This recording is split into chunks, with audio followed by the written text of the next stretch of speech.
copy, move or delete the text. Use the copy and paste commands to duplicate text.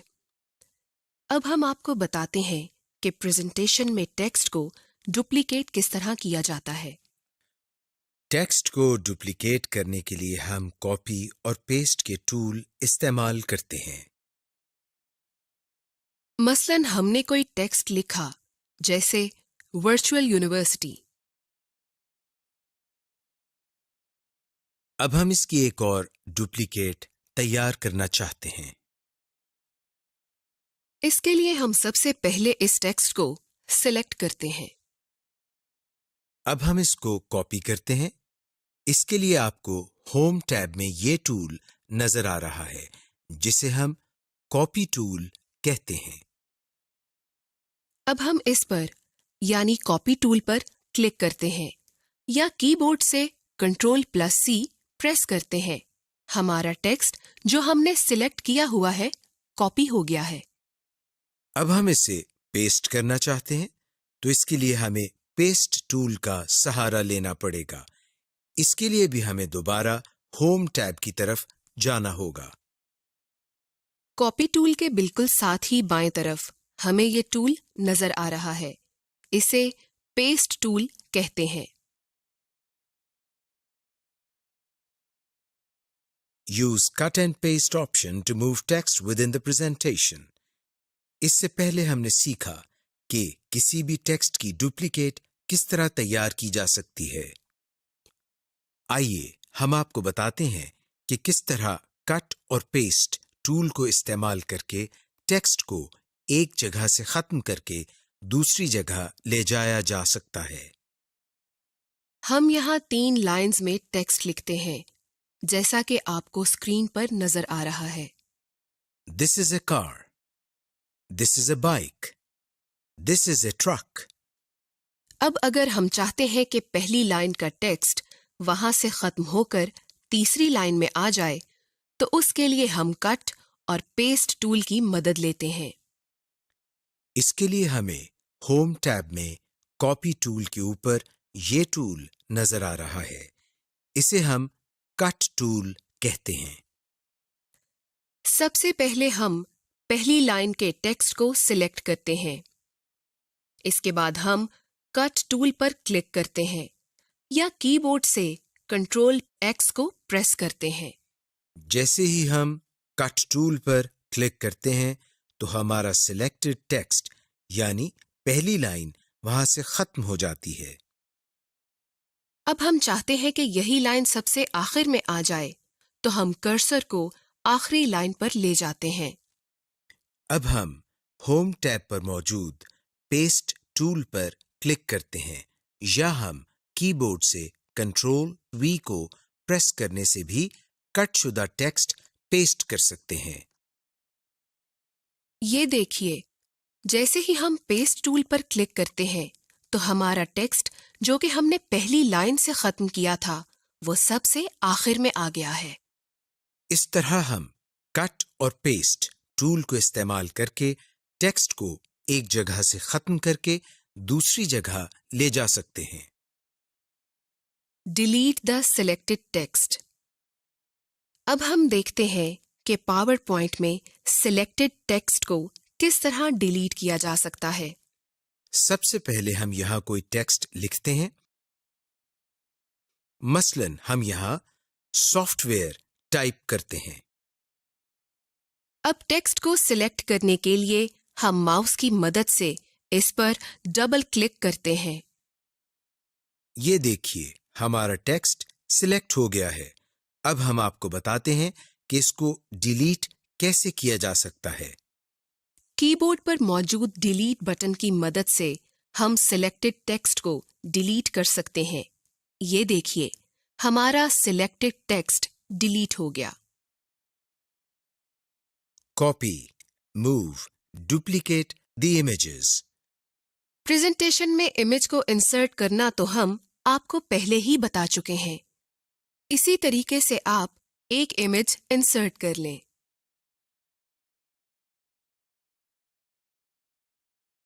Image को duplicate करने के लिए हम copy और पेस्ट के टूल इस्तेमाल करते हैं, जैसा कि हम टेक्स्ट को डुप्लीकेट करने के लिए करते हैं। मसलन हमने कोई इमेज इंसर्ट किया, जैसा कि आप स्क्रीन पर देख सकते हैं। अब हम इसकी एक और डुप्लीकेट तैयार करना चाहते हैं। तो इसके लिए हम सबसे पहले इस इमेज को माउस की मदद से सिलेक्ट करते हैं। जब हम माउस इमेज के ऊपर लेकर जाते हैं तो हमारे सामने ये एक निशान बन जाता है जिसके चारों तरफ एरोज बने हुए हैं। अब हम जैसे ही इमेज पर क्लिक करते हैं तो इमेज के इर्द गिर्द दायरे बन जाते हैं, जिसका मतलब ये है कि हमारा इमेज सिलेक्ट हो गया है। अब हम इसको कॉपी करते हैं, जिसके लिए हमें पहले की तरह होम टैब की तरफ जाना पड़ेगा। आपको होम टैब में ये टूल नजर आ रहा है, जिसे हम कॉपी टूल कहते हैं। अब हम इस टूल पर यानी कॉपी टूल पर क्लिक करते हैं। हमारा इमेज जो हमने सिलेक्ट किया हुआ है कॉपी हो गया है। अब हम इसे पेस्ट करना चाहते हैं, तो इसके लिए हमें पेस्ट टूल का सहारा लेना पड़ेगा। इसके लिए भी हमें दोबारा होम टैब की तरफ जाना होगा। पेस्ट टूल से भी आप वाकिफ हैं, जैसा कि हम आपको पहले बता चुके हैं। अब हम जैसे ही इस पर क्लिक करते हैं तो ये देखिए हमारे इमेज की एक और डुप्लीकेट बन गई है। इस तरह हम इमेज की किसी भी प्रेजेंटेशन के अंदर कॉपी और पेस्ट टूल की मदद से डुप्लीकेट तैयार कर सकते हैं। इसके अलावा यही काम हम माउस को राइट क्लिक करके कॉपी और पेस्ट की मदद से भी कर सकते हैं।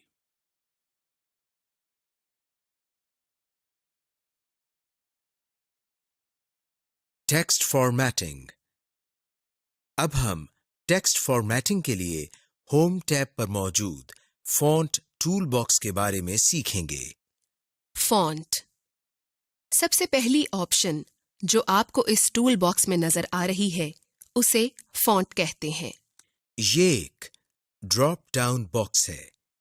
इस एरो हेड पर क्लिक करने से ये नीचे की तरफ खुल जाता है और आपको बहुत से फॉन्ट नेम्स नजर आते हैं।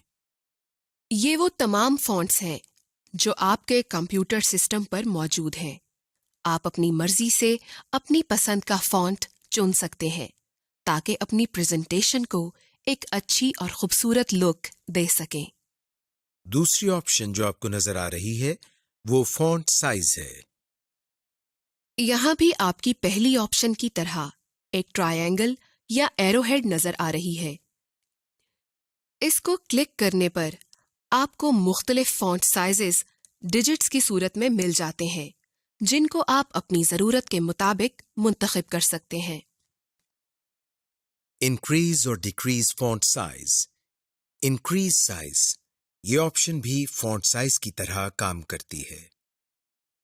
इसमें आपको दो आइकॉन नजर आते हैं, एक बड़ा ए और दूसरा छोटा ए। बड़े ए पर क्लिक करने से ये आपके सिलेक्टेड टेक्स्ट को 2 दर्जे या 4 दर्जे तक बढ़ा देता है। मसलन अगर आपके टेक्स्ट का साइज 12 है और आप बड़े ए पर क्लिक करते हैं तो इसका साइज 14 हो जाएगा, और अगर आप मुसलसल ऐसा करें तो पावर पॉइंट इस टेक्स्ट का साइज 20 होने तक बतदरीज 2 का इजाफा करता रहेगा। लेकिन जब इसका साइज 20 हो जाएगा तो इजाफा 4 दर्जे हो जाएगा। मिसाल के तौर पर अगर फॉन्ट साइज 20 हो तो आपके बड़े ए को क्लिक करने पर इसका साइज 24 हो जाएगा। यहां आपको स्मॉल ए या छोटा ए नजर आ रहा है। इस पर क्लिक करने से ये बड़े ए के मुखालिफ काम करेगा। मसलन अगर फॉन्ट साइज 32 है तो इसको क्लिक करने पर ये 4 दर्जे छोटा हो जाएगा, यानी इसका साइज 28 हो जाएगा। और अगर फॉन्ट साइज 20 है तो छोटे ए को क्लिक करने पर ये 2 दर्जे छोटा हो जाएगा, यानी इसका साइज 18 हो जाएगा। Clear the formatting. इस आइकॉन की सूरत कुछ यूं है। कि एक बड़ा ए और एक छोटा ए और इसके साथ इरेजर या रबर का निशान है। जैसा कि इसका नाम है, क्लियर द फॉर्मेटिंग, इससे साफ जाहिर है कि ये सिलेक्टेड टेक्स्ट पर अप्लाइड फॉर्मेटिंग को साफ कर देता है। फर्ज करें अगर आपने सिलेक्टेड टेक्स्ट का फॉन्ट साइज बड़ा या छोटा किया है या उसे अंडरलाइन, इटैलिक, बोल्ड या कोई और फॉर्मेट अप्लाई किया है, तो इस आइकॉन पर क्लिक करने से ये तमाम फॉर्मेटिंग खत्म हो जाएगी, जैसा कि आपने इसे पहली मर्तबा लिखा था। बोल्ड, ये आइकॉन इंग्लिश अल्फाबेट बी जैसा होता है। इस पर क्लिक करने से ये आपके सिलेक्टेड टेक्स्ट को बोल्ड करता है। बोल्ड आपके टेक्स्ट को नुमायां करता है। ये ऑप्शन इसलिए इस्तेमाल होती है कि जब आप अपनी प्रेजेंटेशन में किसी लफ्ज या लाइन पर जोर देना चाहते हैं या देखने वालों को मुतवज्जे करने या अल्फाज को नुमायां करने के लिए आप अपनी प्रेजेंटेशन में बोल्ड का इस्तेमाल कर सकते हैं। इटैलिक, ये आइकॉन इंग्लिश अल्फाबेट आई जैसा होता है, लेकिन ये एक तरफ झुका हुआ होता है। सिलेक्टेड टेक्स्ट पर इसके इस्तेमाल से वो टेक्स्ट एक तरफ झुक जाता है, जिससे वो दूसरे टेक्स्ट से नुमाया दिखाई देता है। Underline, underline icon English alphabet you की शक्ल का होता है, लेकिन इसके नीचे एक लाइन लगी होती है। ये ऑप्शन सिलेक्टेड टेक्स्ट के नीचे एक लाइन लगा देती है, जिससे वो टेक्स्ट नुमाया हो जाता है। शैडो, शैडो की ऑप्शन आपके सिलेक्टेड टेक्स्ट को नुमाया करती है। जैसा कि इसका नाम शैडो है, इसके इस्तेमाल से आपके सिलेक्टेड टेक्स्ट के नीचे एक साया बन जाता है, जिससे आपका टेक्स्ट दूसरे हिस्से से मुनफरिद नजर आता है। इस आइकॉन की शक्ल इंग्लिश अल्फाबेट एस की मानिंद होती है और इसके नीचे इसका साया भी नजर आता है। स्ट्राइक थ्रू, स्ट्राइक थ्रू के आइकॉन की सूरत यूं होती है जैसा कि इंग्लिश के पहले 3 अल्फाबेट्स यानी छोटे ए, बी, सी और उनके दरमियान एक लाइन लगी होती है।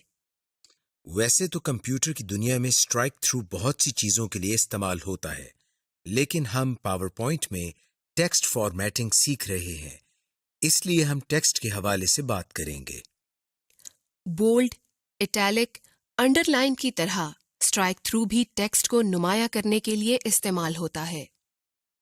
करेक्टर स्पेसिंग, करेक्टर स्पेसिंग के आइकॉन की सूरत इंग्लिश के अल्फाबेट AV की तरह की होती है, लेकिन इसके नीचे डबल हेड एरो होता है। जब हम कंप्यूटर में किसी भी एप्लीकेशन सॉफ्टवेयर में कोई टेक्स्ट लिखते हैं, हर एक एप्लीकेशन सॉफ्टवेयर अल्फाबेट कैरेक्टर्स के दरमियान एक डिफॉल्ट स्पेस रखता है। लेकिन आप इस स्पेस को कम या ज्यादा कर सकते हैं।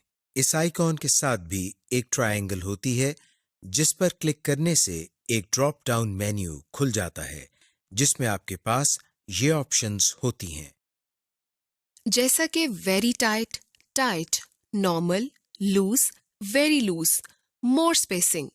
आप इनमें से कोई भी ऑप्शन हस्बे जरूरत इस्तेमाल कर सकते हैं। केस, इस ऑप्शन के आइकॉन की सूरत भी बड़े ए और छोटे ए की तरह होती है। इसके जरिए आप अपने लिखे और सिलेक्टेड टेक्स्ट का केस तब्दील कर सकते हैं। केस से मतलब ये है कि अगर आपने इंग्लिश में कुछ लिखा है और वो छोटे कैरेक्टर्स में है, तो बजाय इसके कि आप कैप्स लॉक ऑन करके उसे दोबारा लिखें, आप इस ऑप्शन के साथ उसको बड़े कैरेक्टर्स में तब्दील कर सकते हैं।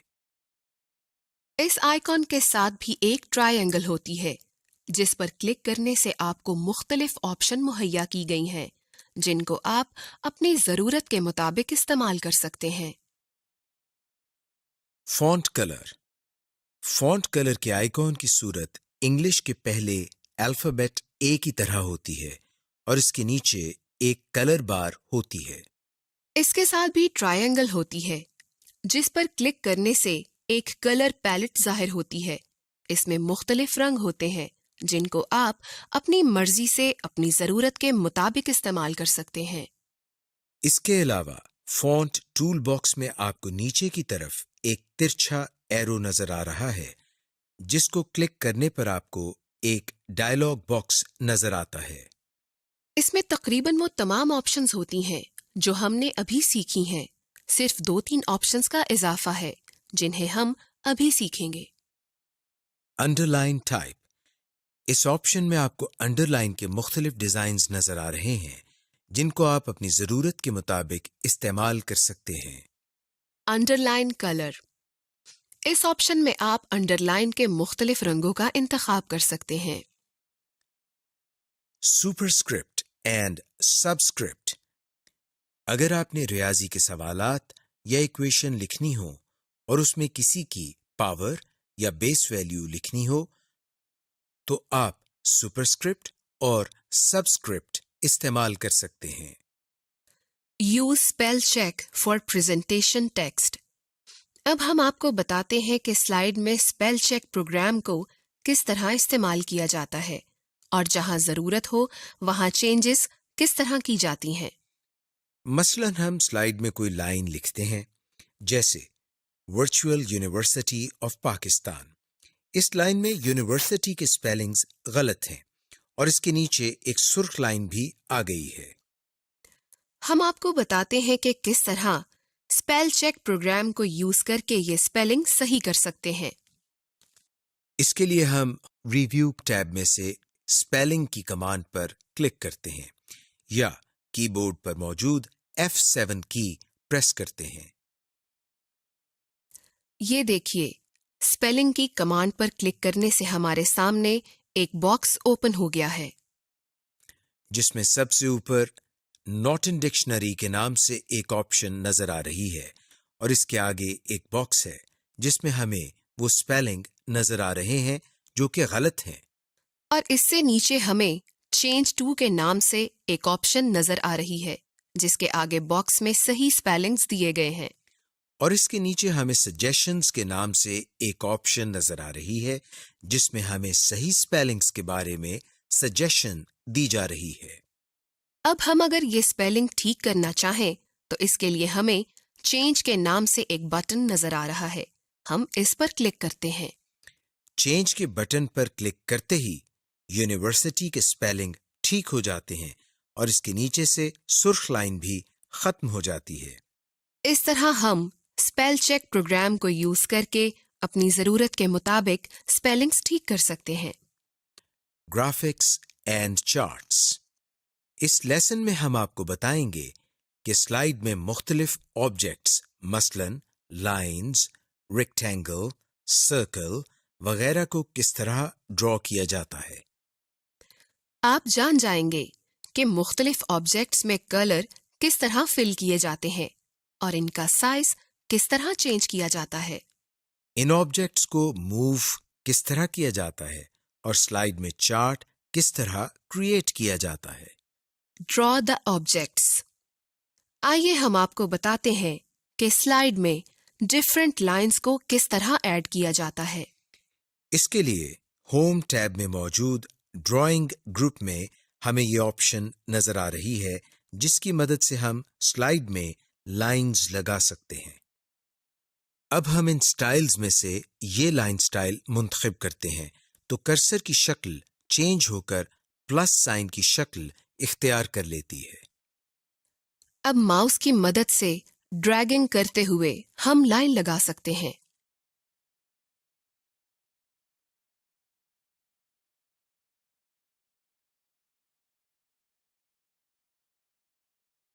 Move lines in a slide. अब हम आपको बताते हैं कि स्लाइड में लाइंस को मूव किस तरह किया जा सकता है। इसके लिए सबसे पहले हम एक लाइन को ड्रॉ करके इसको सिलेक्ट करते हैं और इसके बाद माउस की मदद से लाइन को पकड़कर ड्रैगिंग करते हुए लाइन को एक जगह से दूसरी जगह मूव करा सकते हैं। इसके अलावा कीबोर्ड पर मौजूद एरो कीज की मदद से भी हम लाइंस को सिलेक्ट करने के बाद मूव कर सकते हैं। Change the line color and width. अगर आप किसी शेप का कलर चेंज करना चाहते हैं या इसकी विड्थ में कोई मॉडिफिकेशन करना चाहते हैं तो आप ऐसा कर सकते हैं। इसके लिए सबसे पहले हम एक रेक्टेंगल को ड्रॉ करके इसको सिलेक्ट करते हैं।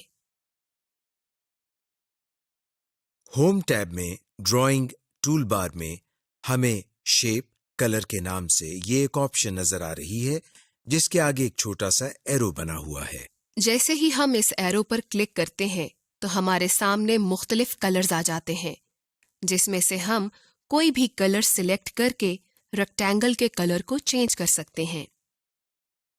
और अगर इसी तरह हम लाइन की विड्थ में कोई मॉडिफिकेशन करना चाहते हैं तो ऐसा कर सकते हैं। इसके लिए हम माउस की मदद से लाइन पर डबल क्लिक करते हैं। लाइन पर डबल क्लिक करने से हमारे सामने फॉर्मेट का टैब ओपन हो जाता है जिसमें से हम स्टाइल शेप्स पर क्लिक करते हैं। इसमें हमें मुख्तलिफ स्टाइल और विड्थ की ऑप्शन नजर आ रही है।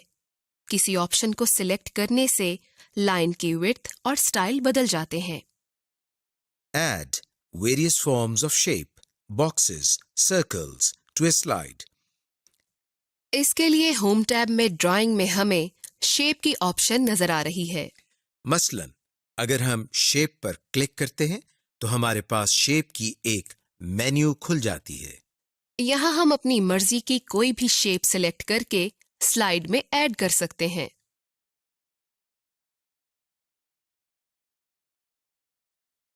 Rotate or flip a drawn object in the slide. अब हम आपको बताते हैं कि स्लाइड में किसी भी ऑब्जेक्ट मसलन रेक्टेंगल, सर्कल, लाइन वगैरह को रोटेट किस तरह किया जाता है। सबसे पहले हम इनमें से कोई भी एक ऑब्जेक्ट मसलन रेक्टेंगल ड्रॉ करते हैं। ये देखिए रेक्टेंगल को ड्रॉ करने के बाद इसके इर्द गिर्द सफेद दायरे से बन गए हैं जिनकी मदद से रेक्टेंगल को छोटा बड़ा किया जा सकता है। लेकिन इन सफेद दायरों के अलावा सबसे ऊपर एक सब्ज दायरा भी है जिसकी मदद से हम किसी भी ऑब्जेक्ट को रोटेट यानी घुमा सकते हैं। कर्सर इस दायरे के करीब ले जाने से कर्सर की शक्ल चेंज होकर एक गोल एरो की शक्ल इख्तियार कर लेती है। अब अगर आप माउस का बटन दबाकर रखते हुए इसको हरकत देंगे तो रेक्टेंगल रोटेट होना शुरू हो जाएगी।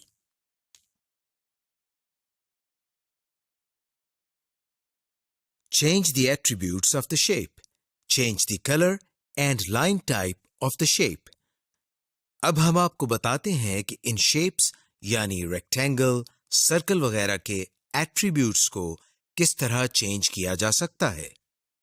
यानी इनमें कलर किस तरह फिल किए जाते हैं और इनकी लाइन टाइप यानी बॉर्डर्स को किस तरह चेंज किया जाता है। मसलन हम एक सर्कल ड्रॉ करते हैं। अब अगर हम चाहते हैं कि इसमें कोई कलर भी आ जाए तो इसके लिए ड्राइंग टूल ग्रुप में शेप फिल के नाम से ये एक ऑप्शन मौजूद है जिसके आगे एक छोटा सा एरो बना हुआ है। जैसे ही हम इस पर क्लिक करते हैं तो हमारे सामने मुख्तलिफ कलर्स आ जाते हैं। अब हम इसमें से कोई भी कलर सिलेक्ट कर सकते हैं। मसलन हम ब्लू कलर सिलेक्ट करते हैं। ये देखिए जैसे ही हमने ब्लू कलर को सिलेक्ट किया तो इस सर्कल का रंग जो हमने ड्रॉ किया है ब्लू हो गया है। अब अगर हम चाहते हैं कि इस सर्कल का स्टाइल चेंज हो जाए तो इसके लिए हम सर्कल पर डबल क्लिक करते हैं तो रिबन में फॉर्मेट टैब खुल जाएगा। अब आप शेप स्टाइल्स में से कोई भी स्टाइल सिलेक्ट करके इस सर्कल का स्टाइल तब्दील कर सकते हैं। इसका रंग, आउटलाइन का रंग और इफेक्ट्स लगा सकते हैं। ये देखिए इन मुख्तलिफ ऑप्शंस के जरिए हम किसी शेप को किस तरह चेंज कर सकते हैं। Create an organizational chart. Chart एक ऐसा टूल होता है जिसके ज़रिए हम अपने डेटा को ग्राफिकली दिखा सकते हैं। चार्ट्स के ज़रिए आप अपने ऑडियंस को नंबर्स और फिगर्स के पोशीदा मतलब और उनमें मुवाजना करवा सकते हैं। सबसे पहले हम आपको थोड़ा सा चार्ट्स के मुख्तलिफ इक़साम के बारे में बताते हैं। Column chart. Pie chart, line chart, bar chart, area chart. Surface chart.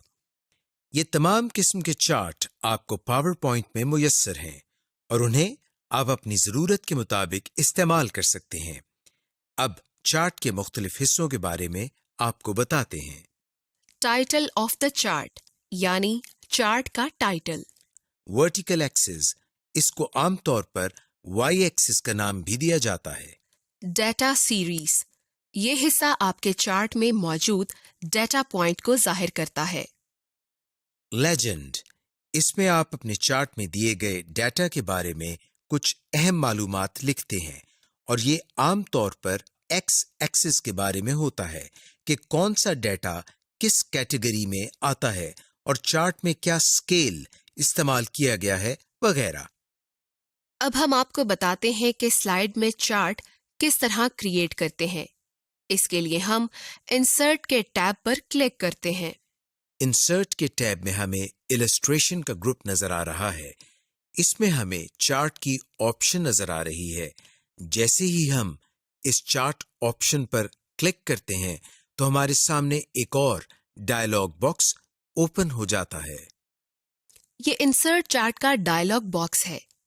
इसमें बाएं जानिब हमें मुख्तलिफ टेम्पलेट्स नजर आ रहे हैं और दाएं जानिब हमें हर टेम्पलेट से मुताल्लिका स्टाइल नजर आ रहा है। इस टेम्पलेट मेन्यू में से अपनी जरूरत के मुताबिक कोई सा स्टाइल सिलेक्ट करें और ओके का बटन दबा दें। आपका मतलूबा चार्ट स्लाइड पर इंसर्ट हो गया है। अब हम इसमें टेक्स्ट लिखते हैं। इसको रीसाइज और इसकी लोकेशन भी तब्दील कर सकते हैं। Create different kinds of charts, bar chart, pie chart, etc. इसके लिए हम इंसर्ट के टैब में से चार्ट की कमांड पर क्लिक करके एक चार्ट बनाते हैं।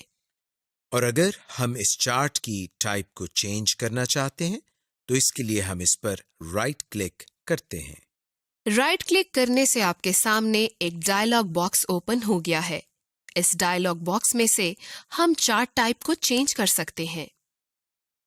मसलन column chart, bar chart, line chart, pie chart वगैरह। आप इसमें से जो चाहें वो टाइप सिलेक्ट करें और ओके के बटन पर क्लिक कर दें। मसलन हम इसमें से पाई चार्ट पर क्लिक करते हैं। ये देखिए, पाई चार्ट पर क्लिक करने से बार चार्ट तब्दील होकर पाई चार्ट हो गया है। इस तरह हम मुख्तलिफ किस्म के चार्ट्स स्लाइड में बना सकते हैं। Resize and move an image in a slide. पहले हम आपको बताते हैं कि इमेज का साइज किस तरह चेंज किया जाता है। जब भी हम कोई इमेज अपनी स्लाइड में इंसर्ट करते हैं तो उसके गिर्द सफेद दायरे से बन जाते हैं और जैसे ही हम कर्सर इन दायरों के करीब ले जाते हैं तो कर्सर की शक्ल चेंज हो जाती है। अब हम जिस तरफ से इमेज का साइज छोटा या बड़ा करना चाहते हैं वो कर सकते हैं। यानी कर्सर की मदद से इन एरोज को पकड़ के ड्रैग करने से इमेज को छोटा या बड़ा कर सकते हैं। और अगर हम इमेज को मूव करना चाहते हैं तो माउस से ड्रैग करते हुए इसको एक जगह से दूसरी जगह मूव कर सकते हैं या इमेज को सिलेक्ट करके कीबोर्ड पर मौजूद एरो कीज की मदद से भी इमेज को मूव किया जा सकता है। Import other objects, text, spreadsheet, table, chart और graphic files to slides. अब हम आपको बताते हैं कि स्लाइड में मुख्तलिफ ऑब्जेक्ट्स मसलन स्प्रेडशीट, ग्राफिक फाइल्स वगैरह किस तरह इंपोर्ट करते हैं। इसके लिए हम इंसर्ट के टैब से ऑब्जेक्ट की कमांड पर क्लिक करते हैं। ऑब्जेक्ट की कमांड पर क्लिक करने से हमारे सामने एक बॉक्स आ जाता है जिसमें हमें दो ऑप्शंस क्रिएट न्यू और क्रिएट फ्रॉम फाइल के नाम से नजर आ रही हैं। इसमें से हम क्रिएट फ्रॉम फाइल की ऑप्शन पर क्लिक करते हैं। क्रिएट फ्रॉम फाइल की ऑप्शन पर क्लिक करने से बॉक्स चेंज होकर ये शक्ल इख्तियार कर लेता है। इसमें हमें क्रिएट फ्रॉम फाइल के सामने एक खाली बॉक्स नजर आ रहा है, जबकि इसके नीचे ब्राउज का बटन भी मौजूद है। ब्राउज के बटन पर क्लिक करने से हमारे सामने एक बॉक्स ओपन हो जाता है जिसमें बहुत सी फाइल्स नजर आ रही हैं। इनमें स्प्रेडशीट्स, इमेजेस और बहुत सी दूसरी फाइल्स शामिल हैं। अब हम इसमें से जो ऑब्जेक्ट इंपोर्ट करना चाहते हैं इसको सिलेक्ट करते हैं और ओके के बटन पर क्लिक करते हैं। मसलन हम ये स्प्रेडशीट सिलेक्ट करके ओके के बटन पर क्लिक करते हैं। ओके के बटन पर क्लिक करने से हम दोबारा क्रिएट फ्रॉम फाइल वाले बॉक्स पर आ गए हैं और अब इसके सामने इस ऑब्जेक्ट का तमाम पाथ नजर आ रहा है जो कि हम इंपोर्ट करना चाहते हैं। इसके बाद हम ओके के बटन पर क्लिक करते हैं। ओके के बटन पर क्लिक करने से हम दोबारा पावर पॉइंट की विंडो पर आ जाते हैं। ये देखिए, स्लाइड में वो स्प्रेडशीट आ गई है जो हमने इंपोर्ट की है। इस तरह हम मुख्तलिफ ऑब्जेक्ट्स इंपोर्ट कर सकते हैं। Copy an imported object to a master slide. अब हम आपको बताते हैं कि एक इंपोर्ट किए हुए ऑब्जेक्ट को मास्टर स्लाइड में किस तरह कॉपी किया जाता है। सबसे पहले तो हम एक मास्टर स्लाइड ओपन करते हैं। मास्टर स्लाइड ओपन करने के बाद हम इसमें एक ऑब्जेक्ट इंपोर्ट करते हैं। किसी भी ऑब्जेक्ट को इंपोर्ट करना तो आपको आ ही गया होगा, जैसा कि हम पहले ही आपको बता चुके हैं। ऑब्जेक्ट इंपोर्ट करने के बाद हम मास्टर व्यू क्लोज कर देते हैं। अब ये ऑब्जेक्ट हमारी मास्टर स्लाइड में कॉपी हो गया है। अब हम जितनी भी स्लाइड्स इंसर्ट करेंगे इसमें हर स्लाइड में ये ऑब्जेक्ट मौजूद होगा। इस तरह हम ऑब्जेक्ट को इंपोर्ट करके मास्टर स्लाइड में कॉपी कर सकते हैं। Add border effects to an object or picture. अब हम आपको बताते हैं कि किसी पिक्चर और ऑब्जेक्ट पर बॉर्डर इफेक्ट्स किस तरह ऐड किए जाते हैं, यानी इसके बॉर्डर पर किस तरह मुख्तलिफ स्टाइल्स अप्लाई कर सकते हैं। मसलन हम कोई स्प्रेडशीट इंपोर्ट करते हैं। अब अगर हम इसके बॉर्डर पर कोई इफेक्ट लगाना चाहते हैं तो किस तरह लगा सकते हैं। इस ऑब्जेक्ट पर राइट क्लिक करने से हमारे सामने एक मेन्यू ओपन हो जाता है। फॉर्मेट ऑब्जेक्ट की कमांड पर क्लिक करने से हमारे सामने एक बॉक्स ओपन हो जाता है। इसमें से हम लाइन कलर्स या लाइन स्टाइल्स के टैब पर क्लिक करते हैं, जिसमें से हम दूसरी ऑप्शन यानी सॉलिड लाइन में से हम इस ऑब्जेक्ट के बॉर्डर पर मुख्तलिफ स्टाइल अप्लाई कर सकते हैं।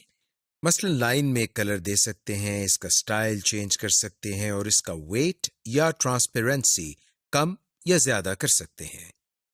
हम अपनी मर्जी से इसमें से जो स्टाइल देना चाहते हैं उसको सिलेक्ट करते हैं और क्लोज के बटन पर क्लिक करते हैं। ये देखिए, इस ऑब्जेक्ट के बॉर्डर चेंज होकर वैसे ही हो गए हैं जो कि हमने सिलेक्ट किए हैं। Printing and distribution. Slide orientation को किस तरह चेंज किया जाता है। प्रेजेंटर के लिए स्लाइड में नोट्स किस तरह ऐड किए जाते हैं। स्पेल चेक प्रोग्राम को किस तरह यूज किया जाता है। स्लाइड को मुख्तलिफ व्यूज में किस तरह प्रिंट किया जाता है। सबसे पहले हम आपको बताते हैं कि आप स्लाइड प्रेजेंटेशन के लिए एक सूटेबल आउटपुट फॉर्मेट किस तरह सिलेक्ट करते हैं। इसके लिए हम डिजाइन टैब में पेज सेटअप की कमांड पर क्लिक करते हैं। आपके सामने पेज सेटअप का डायलॉग बॉक्स ओपन हो गया है। इसमें सबसे पहले आपको स्लाइड्स साइज्ड फॉर के नाम से एक ऑप्शन नजर आ रही है और इसके नीचे एक बॉक्स नजर आ रहा है जिसके आगे एक एरो बना हुआ है। आइए हम इस एरो पर क्लिक करते हैं। एरो पर क्लिक करने से हमारे सामने एक लिस्ट ओपन हो गई है जिसमें हमें मुख्तलिफ आउटपुट फॉर्मेट्स नजर आ रहे हैं। मसलन on screen show, letter paper, overhead, banner, 35 mm slide वगैरह। आप इसमें से वो आउटपुट फॉर्मेट सिलेक्ट कर सकते हैं जो कि आपको अपनी प्रेजेंटेशन के लिए सूटेबल लग रहा है। आप इसमें से कोई भी फॉर्मेट सिलेक्ट करके ओके के बटन पर क्लिक करें। आप देख रहे हैं कि आपकी प्रेजेंटेशन स्लाइड का फॉर्मेट चेंज हो गया है। चेंज स्लाइड ओरिएंटेशन लैंडस्केप और पोर्ट्रेट। आइए अब हम आपको बताते हैं कि स्लाइड की ओरिएंटेशन यानी डायरेक्शन या पोजीशन को किस तरह चेंज किया जा सकता है। स्लाइड को दो तरह की डायरेक्शन में चेंज किया जा सकता है, लैंडस्केप और portrait.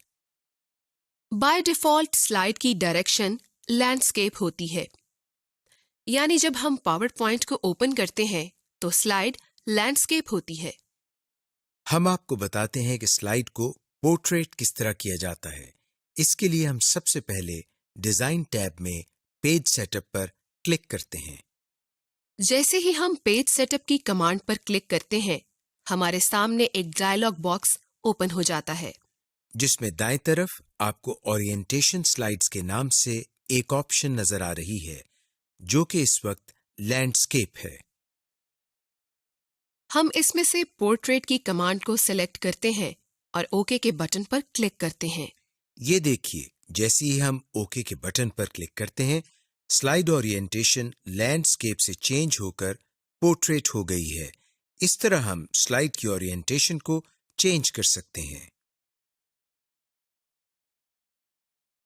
Preview the presentation in slide, outline, slide sorter और नोट्स व्यू। जब हम कोई प्रेजेंटेशन तैयार कर लेते हैं तो उसके मुख्तलिफ प्रीव्यू भी देख सकते हैं। सबसे पहले हम आउटलाइन के बारे में बताते हैं। लेफ्ट पैन में आउटलाइन के टैब में क्लिक करने से आपको प्रेजेंटेशन की तमाम आउटलाइंस नजर आती हैं।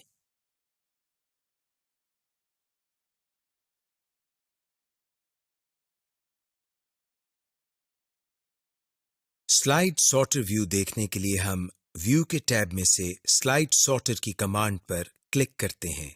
ये देखिए, जैसे ही हम स्लाइड सॉर्टर की कमांड पर क्लिक करते हैं तो हमारी प्रेजेंटेशन का व्यू स्लाइड सॉर्टर व्यू में चेंज हो गया है। और अगर हम नोट्स पेज व्यू देखना चाहते हैं तो व्यू के टैब ही में से नोट्स पेज की कमांड पर क्लिक करते हैं। ये देखिए, आपके सामने नोट्स व्यू नजर आ रहा है। इस तरह हम स्लाइड के मुख्तलिफ प्रीव्यू देख सकते हैं।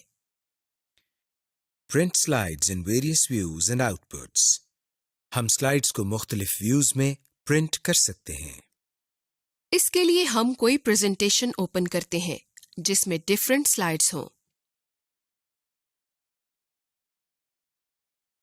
अब हम इसको प्रिंट की कमांड देते हैं, जिसके लिए हम फाइल के टैब में से प्रिंट की कमांड पर क्लिक करते हैं या कीबोर्ड की मदद से Ctrl+P प्रेस करते हैं।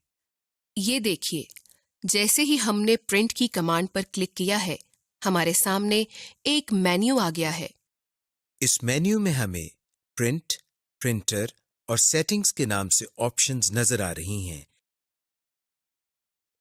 प्रिंट की ऑप्शन में आपको कॉपीज की ऑप्शन नजर आ रही है। इसका मकसद ये है कि आप इस मुतालिका प्रेजेंटेशन डॉक्यूमेंट की कितनी कॉपीज प्रिंट करना चाहते हैं। प्रिंट के बटन से प्रेजेंटेशन डॉक्यूमेंट प्रिंट हो जाएगा। इससे नीचे प्रिंटर में आप अपने प्रिंटर की सेटिंग्स या जिस प्रिंटर के जरिए प्रिंट लेना है उसको सिलेक्ट कर सकते हैं। प्रिंटर से नीचे सेटिंग्स की ऑप्शन है, जिसमें आपको ये ड्रॉप डाउन लिस्ट नजर आ रही है। इस लिस्ट में पहले से आपको प्रिंट ऑल स्लाइड्स की ऑप्शन सिलेक्टेड नजर आ रही है। इसके जरिए आप प्रेजेंटेशन में मौजूद तमाम स्लाइड्स प्रिंट कर सकते हैं। इसको क्लिक करने पर आपको print current slide, print selection और प्रिंट कस्टम रेंज की ऑप्शंस नजर आती हैं। आप इन ऑप्शंस को अपनी जरूरत के मुताबिक सिलेक्ट करके इस्तेमाल कर सकते हैं। स्लाइड्स टेक्स्ट बॉक्स में आप स्लाइड नंबर के हिसाब से स्लाइड्स को प्रिंट कर सकते हैं। इसके नीचे एक और ड्रॉप डाउन लिस्ट है। इस लिस्ट के जरिए आप एक पेज पर एक या एक पेज पर दो या मुख्तलिफ ऑप्शंस के मुताबिक स्लाइड्स का प्रिंट ले सकते हैं। इसमें आपके पास स्लाइड्स को फ्रेम, फिट टू पेज और हाई क्वालिटी प्रिंट की ऑप्शंस मौजूद हैं। कोलेटेड की लिस्ट के जरिए आप अपनी स्लाइड्स को ग्रुप वाइज कंबाइन करके प्रिंट ले सकते हैं। यानी आप स्लाइड्स का सेट डिफाइन करके जैसे 1 2 3 या 1 1 1 2 2 2 3 3 3 के हिसाब से प्रिंट ले सकते हैं। कलर ड्रॉप डाउन लिस्ट में आप सिलेक्ट कर सकते हैं कि आपने प्रेजेंटेशन डॉक्यूमेंट को ब्लैक एंड व्हाइट प्रिंट करना है या कलर्ड प्रिंट लेना है। ये ऑप्शन उस वक्त काम आएगी जब आप कलर प्रिंटर इस्तेमाल कर रहे हों। Slide show effects. इस लेसन को करने के बाद आप जान जाएंगे कि स्लाइड में एनिमेशन इफेक्ट्स किस तरह लगाए जाते हैं, इन इफेक्ट्स को चेंज किस तरह किया जाता है, और स्लाइड में ट्रांजिशन इफेक्ट्स किस तरह ऐड किए जाते हैं। प्रीसेट एनिमेशन, पहले से दिए गए इफेक्ट्स और एनिमेशन। सबसे पहले हम आपको बताते हैं कि स्लाइड में एनिमेशन इफेक्ट्स किस तरह लगाए जाते हैं। इसके लिए हम स्लाइड में कुछ लिखते हैं। मसलन हमने यहाँ पाकिस्तान लिखा और फिर इस टेक्स्ट को सिलेक्ट करते हैं और इसके बाद रिबन में से एनिमेशंस के टैब पर क्लिक करते हैं। एनिमेशन के टैब में हमारे पास मुख्तलिफ ऑप्शंस नजर आ रही हैं, जैसे advanced animation timings preview. Animation preview के जरिए आप एनिमेशन का प्रीव्यू देख सकते हैं। एनिमेशन के मेन्यू में एरो पर क्लिक करें तो एनिमेशंस की एक लंबी लिस्ट आपके सामने आ जाती है। इस लिस्ट में मुख्तलिफ किस्म के इफेक्ट्स और एनिमेशंस हैं। आप सिलेक्टेड ऑब्जेक्ट या टेक्स्ट पर कोई भी एनिमेशन लागू करके देख सकते हैं। ये देखें, स्विबल की एनिमेशन लगाने से पाकिस्तान लिखा हुआ किस तरह से एनिमेट हो गया। इसी तरह आप अपनी पसंद और ज़रूरत के मुताबिक एनिमेशन सिलेक्ट करके टेक्स्ट पर लगा सकते हैं। ये तमाम एनिमेशन इफेक्ट्स हैं जो कि हम इस स्लाइड में ऐड कर सकते हैं। हम इसमें से टेक्स्ट पर क्लिक करते हैं और एक इफेक्ट लगाते हैं। आप देख रहे हैं कि इफेक्ट लगाते ही टाइमिंग ऑप्शन इनेबल हो गई और इस इफेक्ट की मुख्तलिफ प्रॉपर्टीज आ गई हैं, जिसमें सबसे पहले स्टार्ट के नाम से एक कमांड है और इसमें ऑन क्लिक लिखा हुआ है और इसके शुरू में माउस बना हुआ है, जिसका मतलब ये है कि जब हम माउस क्लिक करें तो ये इफेक्ट चले। इसी तरह ड्यूरेशन और डिले के नाम से दो और ऑप्शंस मौजूद हैं, यानी इस इफेक्ट की ड्यूरेशन क्या हो और ये इफेक्ट कितनी देर नजर आता रहे।